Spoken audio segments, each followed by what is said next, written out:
بسم اللہ الرحمن الرحیم اللہم صلی علی محمد وآل محمد وعجل فرجہم اجمعین۔ سورہ آل عمران کی مختصر اور مفید تفسیر کا ہم نے سلسلہ شروع کیا ہے۔ مجھے امید ہے کہ ہماری یوتھ بھی اور ہمارے نوجوان بچے بھی انشاءاللہ اس تفسیر کو انجوائے کریں۔ سورہ آل عمران کی آیت نمبر 42 بہت پیارا زبردست اس میں ہمارے لیے درس ہے۔ کیا آیت ہے آیت نمبر 42، اسپیشلی گرلز، لڑکیاں ذرا دونوں کان کھول کے اس آیت کو اپنے دل میں اتاریں اور دیکھیں کہ کیا عظمت ہے خاتون کی اسلام میں۔ پروردگار عالم یوں فرما رہا ہے، بسم اللہ الرحمن الرحیم، وَإِذْ قَالَتِ الْمَلَائِكَةُ يَا مَرْيَمُ إِنَّ اللَّهَ اصْطَفَاكِ وَطَهَّرَكِ وَاصْطَفَاكِ عَلَى نِسَاءِ الْعَالَمِينَ۔ اور وہ وقت یاد کرو جب فرشتوں نے کہا، اے مریم، بے شک اللہ نے تمہیں چن لیا، برگزیدہ کیا اور تمہیں پاکیزہ بنایا ہے اور تمہیں دنیا کی تمام عورتوں پر برگزیدہ اور چن لیا ہے۔ یہ آیت اپنی نوعیت میں بے مثال، we don't have this kind of آیت any other place of the قرآن۔ کہیں پر بھی ایک ہی آیت میں دو دفعہ استفا یعنی چنا ہوا، انتخاب شدہ، selected one، chosen one نہیں آیا۔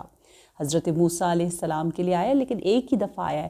لیکن یہ عجیب بات ہے، اس آیت کی عظمت اور اس کا جو وزن ہے وہ بہت ہی عظیم۔ مریم، جناب مریم کو پروردگار عالم نے یوں کہا کہ تجھے چن لیا۔ کیوں چنا؟ کچھ دیکھ کر چنا۔ ان اللہ اصطفاکی وطہرکی، اور تجھے پاک طہرک ہے، یعنی تو معصومہ ہے، تو بے خطا ہے، تیری اپنی ان بہت ہی خوبصورت نیتوں اور محنت اور عمل کی وجہ سے۔ وَاصْطَفَاكِ عَلَى نِسَاءِ الْعَالَمِينَ، اصطفیٰ جب اعلیٰ کے ساتھ آئے تو اس کا مطلب ہوتا ہے دوسری خواتین سے مقایسہ کیا جا رہا ہے کہ عالمین کی دوسری خواتین سے بھی بالاتر قرار دیا ہے حضرت مریم سلام اللہ علیہا کو۔ اور وی آل نو دیٹ بہت سے اہل سنت کے مفسرین نے بھی، جیسے قرطبی ہے، المنار ہے، تفسیر کبیر ہے، تفسیر مراغی ہے، تفسیر روح البیان ہے، بڑی بڑی تفاسیر میں لکھا گیا کہ جنت کی 4 سردار اور سیدات ہوں گی، عظیم برترین جو مقام والی خواتین ہیں وہ صرف 4 ہی ہیں، جناب مریم، جناب آسیہ، جناب خدیجۃ الکبریٰ اور فاطمہ الزہرا سلام اللہ علیہا۔ اور روایات کی روشنی میں اور ویسی بھی ہمیں سمجھ میں آ جاتا ہے کہ حضرت مریم کی آج ہم فضائل بیان انہی آیات کے ذریعے کر رہے ہیں، لیکن یہ ذہن میں ضرور رکھیں کہ مریم اپنے زمانے کی تمام خواتین پر برتری رکھ رہی ہیں، نساء العالمین پر، لیکن جو قیامت تک کی آنے والی خواتین پر برتری رکھتی ہیں وہ جناب فاطمہ الزہرا سلام اللہ علیہا، کیونکہ آپ خاتم النبیین، ان نبی کے دور میں، اور ان کی بیٹی اور شریک رسالت ہیں اس عنوان سے جس کو ہم خوب جانتے، تو آپ کا مقام یقیناً بہت بلند و بالا ہے۔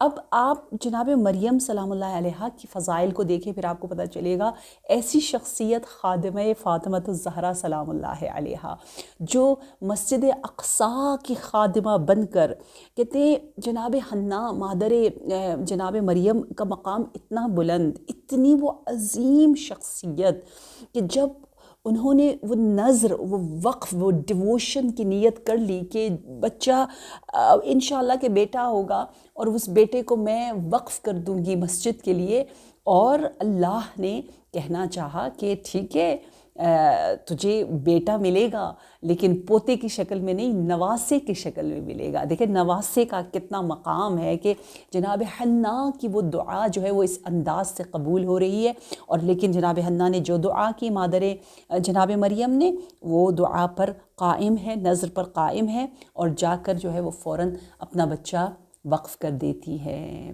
مسجد الاقصیٰ کی خدمت کے لیے۔ آپ کو معلوم ہے نام مریم رکھا، مریم کا مطلب ہی یعنی عابدہ، عبادت کرنے والی، مریم یعنی خالصہ، مریم یعنی جو اللہ کی بارگاہ میں پورے وجود اور دل لگا کر جو عشق اور محبت اور جو عبادت کو انجوائے کرے، جو خدمت الہی میں مصروف ہو۔ اب ایسی بچی کو جب جناب مادر مریم لے کر آتی ہیں تو آپ یقین کریں گے راہبوں جو یہودی راہب تھے ان میں بحث چھڑ جاتی ہے. ہر ایک کی یہ تمنا ہے کہ میں ہم کلام ہو جاؤں جناب مریم سے, میں خدمت کروں حضرت مریم کی. حضرت مریم کی نوکری کے لیے لڑائیاں شروع ہو جاتی ہیں. یہ کیا مقام ہے؟ اور یہ باتیں نا, یہ جو ڈیٹیل میں یہ بائبل میں نہیں ہے, یہ انجیل میں نہیں ہے. کیا عظمت ہے ایک عورت کا مقام جو بیان کیا جا رہا ہے باریکیوں کے ساتھ, وہ قرآن میں بیان کیا جا رہا ہے.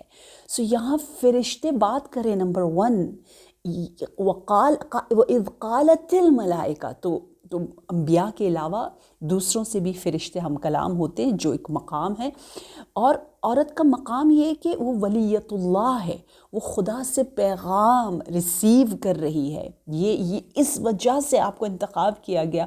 اور جسے اللہ مخاطب قرار دے, جسے فرشتے مخاطب قرار دے, جو ولی اللہ ہو, جو معصومہ ہو, وہ ایک بچی کا, ایک لڑکی کا مقام ہے. اس لیے آیت اللہ جوادی آمنی بڑا خوبصورت سا مقایسہ کرتے ہیں, کہتے ہیں کہ حضرت یوسف پر بھی عفت اور حیا کے اعتبار سے ایک مشکل وقت آیا, اور حضرت مریم پر بھی آیا. دونوں حسین, دونوں اپنے زمانے کے معصوم. لیکن جب حضرت یوسف پر حملہ ہوتا ہے, جناب زلیخا آتی ہیں تو حضرت یوسف فرار کر جاتے ہیں, نصیحت نہیں کر پاتے کیونکہ اس پر کوئی اثر ہی نہیں ہونا تھا. لیکن کمال ہے حضرت مریم کو دیکھیے کہ جب وہ جوان آپ کے سامنے آئے, اور بی بی نہیں جانتی کہ یہ فرشتہ ہے, وہ سمجھتی ایک مرد ہے جو آیا, اور آپ دوری اختیار کرتی ہیں اور فرماتی ہیں کہ نہ صرف آپ نے فرار نہیں کیا بلکہ اس کو نصیحت, اس کو سمجھانا شروع کیا, اس کو تقوی اور حیا اور عفت اور ماڈسٹی اور چاسٹٹی کا درس دیا. یہ ہے حضرت مریم سلام اللہ علیہا کا وہ عظیم مقام. اب یہاں پر 3 کمالات ہیں, ٹھیک ہے, 3 کمالات جو بیان کیے اللہ نے حضرت مریم کو دی. نمبر 1 استفاء, یعنی چن لیا. نمبر 2 طہارت دی. نمبر 3 پھر دوسری خواتین پر بھی مقدم آپ کو برتر قرار دے, کیونکہ 3 نعمتیں ہیں, اس لیے 3 انداز سے ان کمالات کا شکرانہ ادا کرنا ہے. اور آپ کو پتہ ہے بائی دا وے, ہم ماہ مبارک رمضان میں روزہ کیوں رکھتے ہیں؟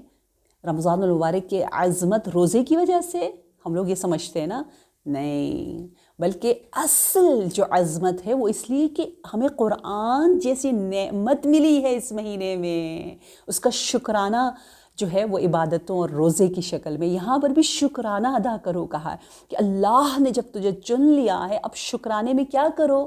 جب تیرا مقام اتنا بلند ہو گیا, تو برترین خواتین میں سے اگر تمہیں شامل کر دیا ہے مریم, تو اب تو نے کیا کرنا؟ یا مریم اقنتی لربکی واسجدی وارکعی مع الراکعین. 3 کمالات کے بدلے میں 3 انداز شکر ہے. نمبر 1 کیا ہے؟ اقنتی لربک. اقنتی ربک یعنی اللہ کی اطاعت کرو, قنوت اطاعت کو کہتے ہیں. نمبر 2 وسجدی, سجدہ کرو. نمبر 3 جو ہے ورکعی, رکوع کرو راکعین کے ساتھ. تو ان 3 اعمال کے ذریعے ہمیں یہ بتایا جا رہا ہے کہ جتنا مقام بلند ہوگا عبادت کا لیول اتنا بلند ہوگا. بڑے لوگوں کی عبادتیں بھی بڑی بڑی ہوتی ہے.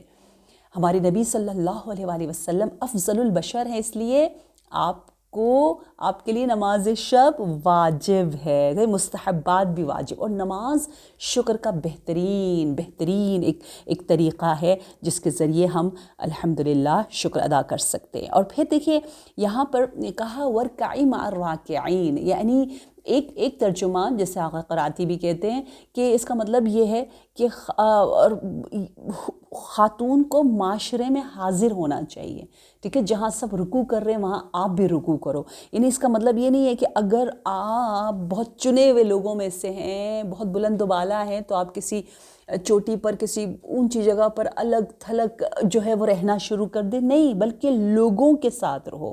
جس طرح ہمارے نبی کہتے ہیں ایز مردم با مردم, و لوگوں کے ساتھ تھے, لوگوں کے ساتھ لوگوں میں سے تھے اور لوگوں کے ساتھ تھے، اسی طرح ہمیں بھی اگر ہم سمجھتے ہیں کہ ہمارے پاس کوئی ڈگری ہے، کوئی آئی ڈونٹ نو کوئی بھی آپ کی پوسٹ ہے، تو آپ اپنے آپ کو لوگوں سے دور نہ کریں، لوگوں کے ساتھ رہیں. وَارْكَعِي مَعَ الرَّاكِعِينَ، یہ ایک بہت ہی پیارا درس ہے. اور آخری آیت جو آج ہم نے کرنی ہے، ذَلِكَ مِنْ أَنْبَاءِ الْغَيْبِ نُوحِيهِ إِلَيْكَ، یہ غیب کی خبریں ہم آپ کو وحی کے ذریعے دے رہے ہیں، یہ کسی اور کتاب میں آپ کو نہیں ملے گا. اور پھر جب جناب مریم کو وقف کیا گیا مسجد کے لیے تو وہاں کیا ہوا تھا؟ وَمَا كُنْتَ لَدَيْهِمْ إِذْ يُلْقُونَ أَقْلَامَهُمْ أَيُّهُمْ يَكْفُلُ مریم. اللہ نبی سے کہہ رہے آپ تو ان کے پاس موجود نہ تھے جب وہ اپنے قلم پھینک رہے تھے کہ ان میں سے کون مریم کی سرپرستی کرے گا. قرا سب سے پہلے حدیث میں ہے جس شخصیت کے بارے میں قراندازی سے کام لیا گیا وہ حضرت مریم سلام اللہ علیہا کی شخصیت ہے.